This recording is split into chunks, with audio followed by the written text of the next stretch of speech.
வணக்கம். இன்றைய முக்கிய செய்திகள்.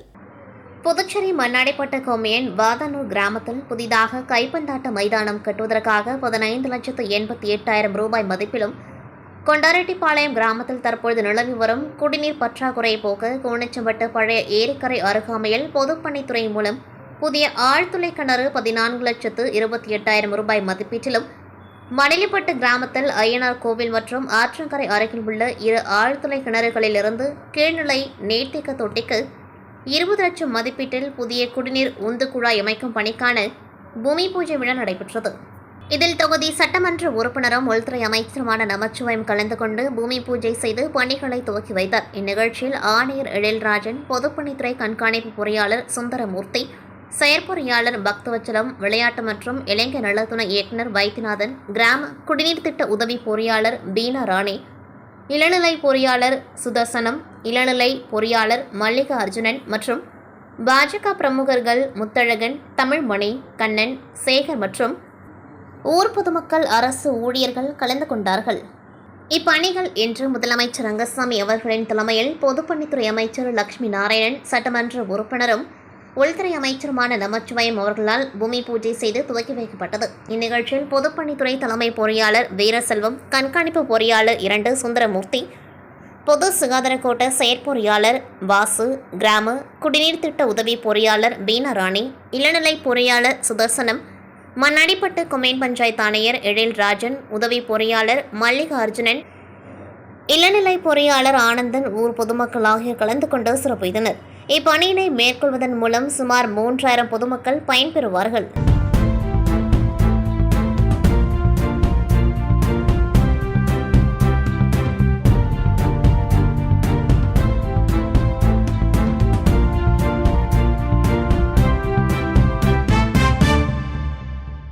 சுயசார்பு இந்தியா என்ற திட்டத்தின் மூலமாக அனைத்து தொகுதிகளிலும் சுயதொழில் செய்யும் தொழில் முனைவோரை சந்தித்து ஆலோசனை மற்றும் தொழிலை எப்படி முன்னேற்றம் செய்வது குறித்து ஆலோசனை வழங்கப்பட்டு வருகிறது. மேலும் உள்நாட்டு உற்பத்தி பொருட்களை ஊக்குவிப்பது, அனைவரும் உள்நாட்டு உற்பத்தி பொருட்களை பயன்படுத்துவது என்ற அடிப்படையில் ஒவ்வொரு தொகுதிகளிலும் சுயதொழில் முனைவோரை சந்தித்து ஆலோசனை கூட்டம் நடைபெற்று வருகிறது. இதன் ஒரு பகுதியாக ராஜ்பவன் தொகுதிக்குட்பட்ட காமாட்சியம்மன் கோவில் வீதியில் உள்ள ராஜ்பவன் தொகுதி பாஜக அலுவலகத்தில் மாநில தலைவர் வி. ராமலிங்கம் தலைமையில் சுயதொழில் முனைவோரின் ஆலோசனை கூட்டம் நடைபெற்றது. இந்த நிகழ்ச்சிக்கு பாஜக வல்லுநர் பிரிவு மாநில அமைப்பாளர் நாகராஜன் முன்னிலை வகித்தார். சுயசார்பு இந்தியாவின் புதுச்சேரி மாநில பொறுப்பாளர் டாக்டர் ஜெயலட்சுமி மற்றும் துணை பொறுப்பாளர் மொபைல் சரவணன் மற்றும் பாஜக மாநில செயற்குழு உறுப்பினர் ஆனந்த கண்ணன் மற்றும் நகர மாவட்டத்தினுடைய செயலாளர் சுகந்த மலர், மேனூர் அணியின் நகர மாவட்ட அமைப்பாளர் கதிரவன் ஆகியோர் நிகழ்ச்சியில் கலந்து கொண்டார்கள். மேலும் ராஜ்பவன் தொகுதியைச் சேர்ந்த தொழில் முனைவர் மற்றும் மகளிர்கள், பாஜக நிர்வாகிகள் விஜயகுமார், மஞ்சுனி, அருண்குமார், செல்வம், பிரகாஷ் உள்ளிட்ட பலர் கலந்து கொண்டார்கள். நிகழ்ச்சியில் சுமார் 100க்கும் மேற்பட்ட மகளிர்கள், இளைஞர்கள் பலர் கலந்து கொண்டார்கள்.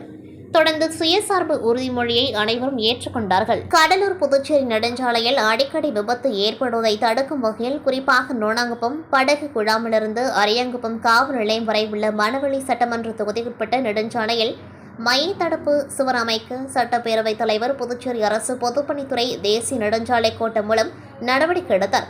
அதன்படி ரூபாய் 60 லட்சம் திட்ட மதிப்பீட்டில் அரியாங்குப்பம் காவல் நிலையம் முதல் நோனாங்குப்பம் படகு குழாம் வரை மைய தடுப்பு சுவர் அமைக்கும் பணியினை இன்று காலை சட்டப்பேரவைத் தலைவர் ஏம்பலம் செல்வம் பூமி பூஜை செய்து துவக்கி வைத்தார். இந்நிகழ்ச்சியில் பொதுப்பணித்துறை தேசிய நெடுஞ்சாலை கோட்டம் செயற்பொறியாளர் பன்னீர், உதவி பொறியாளர் கண்ணன், இளநிலை பொறியாளர் மணிவண்ணன் மற்றும் மணவெளி தொகுதி பாஜக நிர்வாகிகள், அப்பகுதி முக்கிய பிரமுகர்கள் மற்றும் பொதுமக்கள் கலந்து கொண்டார்கள்.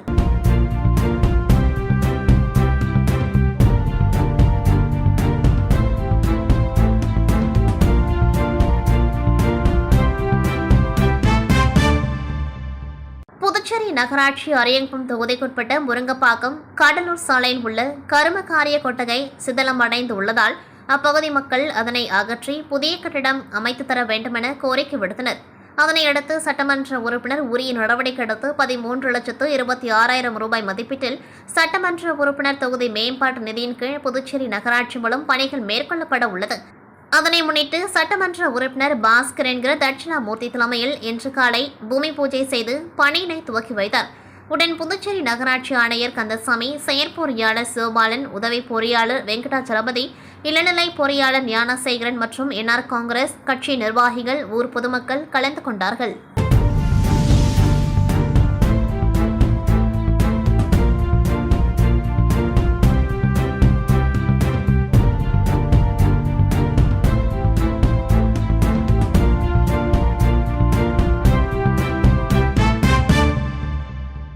கடலூர் மாவட்ட ஆட்சியர் அலுவலகம் மண்பாண்டம், மண்பொம்மை, காகித பொம்மை, தரக்கோட்டா, செங்கல், சொருகு, ஓடு போன்ற மண்ணால் ஆன பொருட்களை செய்யும் தமிழ்நாடு மண்பாண்ட தொழிலாளர்கள் குலாளர் சங்கம் சார்பில் மாவட்ட ஆட்சியர் அலுவலகத்தில் மனு கொடுத்தனர். அந்த மனுவில் 4 அம்ச கோரிக்கைகளாக உங்களுக்கு மண் அடுப்பு, மண்பானை பொருட்களை நியாய விலை கடைகளில் மக்களுக்கு வழங்க வேண்டும், மாவட்ட தொழில் மையத்தின் மூலமாக மானிய கடன் வழங்க வேண்டும், வீடில்லாத மண்பாண்ட தொழிலாளர்களுக்கு வீடு வழங்க வேண்டும், மண்பாண்ட பொருட்கள் விற்பனை செய்வதற்கு தமிழக அரசு உழவர் சந்தையில் கடைகள் ஒதுக்கி தர வேண்டும், மழைக்கால நிவாரண நிதி காதி கிராஃப்ட் மூலமாக வழங்குகிறார்கள், புதிதாக 500 பேர் இருக்கிறார்கள், அவர்களுக்கு மழைக்கால நிவாரண நிதி வழங்க வேண்டும் போன்ற 5 அம்ச கோரிக்கைகளை வலியுறுத்தி கடலூர் மாவட்ட ஆட்சியர் அலுவலகத்தில் தமிழ்நாடு மண்பாண்ட தொழிலாளர்கள் குலாளர் சங்கம் சார்பில் மனு அளிக்கப்பட்டது. இறுதியில் கடலூர் மாவட்ட தலைவர் யு. குமார் பத்திரிகை நண்பர்களுக்கு பேட்டியளித்தார். வணக்கம். கடலூர் மாவட்ட குலாளர் சங்க சார்பில் தமிழ்நாடு மண்பாண்ட தொழிலாளர் குலாளர் சங்கம் கடலூர், இதில் மண் அடுப்பும் மண்பானையும் பொங்கலுக்கு ரேஷன் கடையில் கரும்பு சர்க்கரை வழங்குவது போல் அரசாங்கமே கொள்முதல் பண்ணி இதை இலவசமாக அளிக்க வேண்டும், எங்களிடம் கொள்முதல் பண்ணி என்று ஒரு கோரிக்கை தமிழக முதல்வர் அவர்களுக்கும் அமைச்சர் பெருமக்களுக்கும் எங்களுடைய கோரிக்கையை வைக்கின்றோம். இரண்டாவதாக, அந்த உழவர் சந்தை மூலமாக இந்த மண் பொருட்களை விற்பனை செய்வதற்கு எங்களுக்கு ஒரு கடை ஒதுக்கீடு செய்ய வேண்டும். எங்கெங்கே உழவர் சந்தை இருக்கிறதோ அந்த கடலூர் மாவட்டத்தில் அங்கெல்லாம். மூன்றாவது, லோன் விஷயம் அலக்கடிக்கப்படுகிறார்கள் தொழில் செய்வர்களுக்கு. மாவட்ட தொழில் மைய சார்பில் இந்த கலைஞர் காப்பீட்டு திட்டத்துக்கு 3 லட்ச ரூபா வழங்கப்படுகிறது மானியத்தோடு. அது அலக்கடிப்படாமல் மாவட்ட தொழில் மையத்தின் சார்பில் எங்களுக்கு அந்த 3 லட்ச ரூபா லோன் வழங்க வேண்டும் என்று 3வது கோரிக்கை. 4வது கோரிக்கை, இலவச மனை பட்டாவும் வீடு இல்லாதவங்களுக்கு வீடு கட்டி தரவும் 4வது கோரிக்கை. நாங்கள் தமிழ்நாடு மண்பாண்ட தொழிலாளர் குலாளர் சங்க சார்பில் இந்த 4 கோரிக்கையும் வச்சிருக்கிறோம். எங்களுக்கு இது முதலியார்பேட்டை அர்ஜுன சுப்ராய நாயக்கர் அரசு உயர்நிலைப் பள்ளியில் அறிவியல் கண்காட்சி விழா நடைபெற்றது. முதலியார்பேட்டை அர்ஜுன சுப்ராய நாயக்கர் அரசு உயர்நிலைப் பள்ளியில் இன்று தலைமை ஆசிரியர் கோமதி தலைமையில் அறிவியல் கண்காட்சி விழா நடைபெற்றது.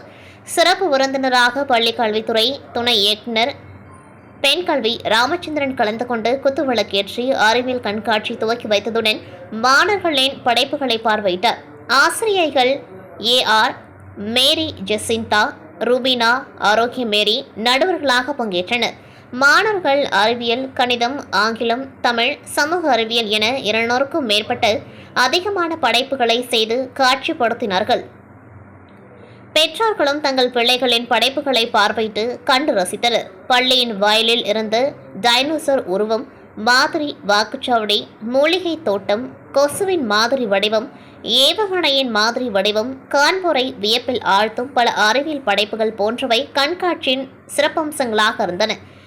அறிவியல் கண்காட்சிக்கான ஏற்பாடுகளை அறிவியல் ஆசிரியர்கள் மற்றும் அனைத்து நிலை ஆசிரியர்களும் ஊழியர்களும் மற்றும் மாணவர்களும் ஏற்பாடு செய்திருந்தனர். நெய்வேலி NLC நிறுவனத்தில் மெயின்ஸ் ஒன்றில் டெக்னீஷியன் பிரிவில் பழனிசாமி என்பவரை பணியிலிருந்து ஓய்வு பெற வலியுறுத்தப்படுவதாக பெட்ரோல் ஊற்றிக்கொண்டு ஊழியர் 60 வயசு முடியவில்லை, ஆனால் 60 வயசு முடிந்ததாக வலியுறுத்தி பணியிலிருந்து ஓய்வு பெற கட்டாயப்படுத்துகின்றனர் என்றும், இது தொடர்பாக கடலூர் மாவட்ட ஆட்சியர் அலுவலகத்தில் பலமுறை மனு கொடுத்தும் இது சம்பந்தமாக எந்த ஒரு நடவடிக்கையும் எடுக்கப்படவில்லை என்றும், மேலும் வருகின்ற 30ஆம் தேதிக்குள் பழனிசாமியை ஓய்வு பெறும் படிவத்தில் கையெழுத்திட வேண்டும், இல்லை என்றால் ₹1 கூட உன்னால் NLC நிர்வாகத்திடமிருந்து வாங்க முடியாது என்று வலியுறுத்ததாகவும், இதனால் மனமடைந்த இவர் இன்று மாவட்ட ஆட்சியர் அலுவலகத்தில் பெட்ரோல் ஊற்றி தீக்குளிக்க முயன்றார். உடனே சம்பவ இடத்தில் நேரில் வந்த காவல்துறையினர் விரைந்து வந்து தடுத்தனர். மேலும் இவரை விசாரித்து காவல்துறையினரிடம் தனக்கு என்எல்சி நிறுவனம் இழைக்கும் அநீதியை எடுத்து கூறினர். இது தொடர்பாக பத்திரிகை நிருபர்களுக்கு சரியான தீர்வு எனக்கு கிடைக்க வேண்டும் என்று பேட்டியளித்தார். சுதந்திர தொழிலாளி 3 வருஷம் தான் 2021 ஆர்டர் போட்டாங்க. 21 ஆர்டர் போட்டு டேட்டா பத்தி எனக்கு கரெக்டான டேட்டா பத்தி இல்லாதனால ஆணையர்கிட்ட மாவட்ட ஆணையர்கிட்ட உத்தரவாதம் வாங்கி medical board certificate birth certificate எல்லாத்தையும் கொடுத்தா நாங்கள் மாற்றிக்கிறோன்னு சொல்லி 6 மாதத்துலன்னு சொன்னாங்க. 1 வருஷம் ஆனதால் நீங்கள் லேட்டாக கொடுத்துட்டீங்க, இனிமேல் கோர்ட்டு ஆர்டர் கொடுத்தா தான் ஏற்றுக்க முடியும் அப்படின்னு சொல்லி இன்றைக்கி இந்த மாதம் 30ஆம் தேதிக்குள்ளே என்னை ரிட்டையர்மெண்ட் கொடுத்து 6 வருஷம் இருக்க பார்த்து என்னை ரிட்டையர்மெண்ட் கொடுத்து வீட்டுக்கு அனுப்புகிறாங்க என்எல்சி. அதை என்எல்சி ஹெச்ஆர் என்ன சொல்கிறாங்கன்னா, கலெக்டர் உத்தரவாதம் கொடுப்பாரு, எங்களுக்கு வேறு வேலை இல்லையான்னு என்எல்சி அதிகாரி சொல்கிறாங்க. இதே என்எல்சி அதிகாரி நானும் பல முறை நான் கொடுத்தேன், நடவடிக்கை எடுக்கிறேன்னாரு. ஆனால் இதையும் தூக்கி பின்னாடி தான் வைப்பாங்க. எனக்கு நல்ல முடிவு தெரியாத வரைக்கும் இருக்கக்கூடாதுன்னு. கடலூர் புதுநகர் உதவி ஆய்வாளர் பிரசன்னா அவர்கள் கடலூர் அரசு மருத்துவமனையில் வாகன திருட்டை தடுக்கும் பொருட்டு அவசர சிகிச்சை பிரிவுக்கு மோட்டார் சைக்கிளில் வரும் நபர்கள் வாகனங்களில் உள்ள பூட்டுகளை பூட்டிவிட்டு பாதுகாப்பாக நிறுத்தும்படி விழிப்புணர்வு ஏற்படுத்தினர். இந்த வாகனம் யாருன்னு தெரியல, இந்த வாகனமும் அந்த சாவி போட்ட உடனே ஓப்பன் ஆகுது. இவ்வளோ அலட்சியமாக இருக்கிறதுனால வாகனத்தை திருடுபவர்களுக்கு ரொம்ப ஏதுவாக அமைஞ்சிருது.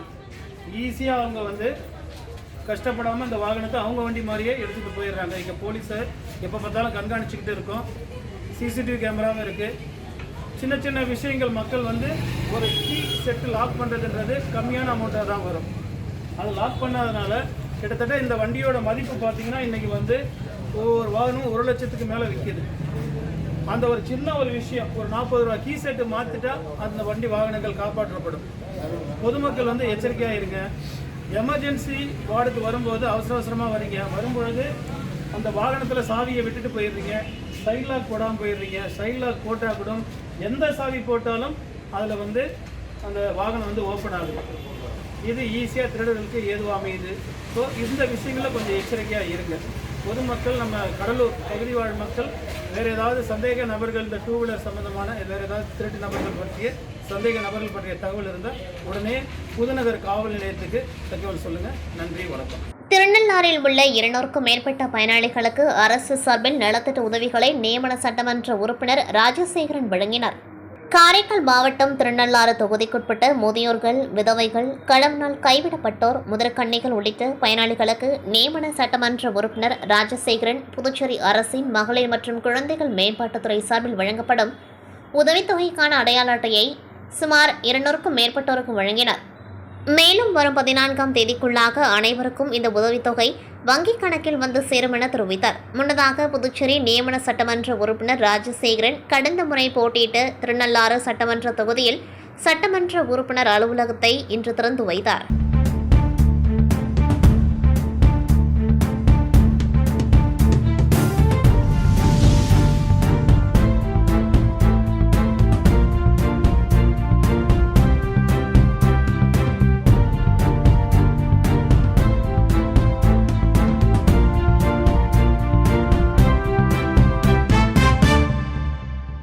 இத்துடன் செய்திகள் நிறைவடைகின்றது. நன்றி, வணக்கம்.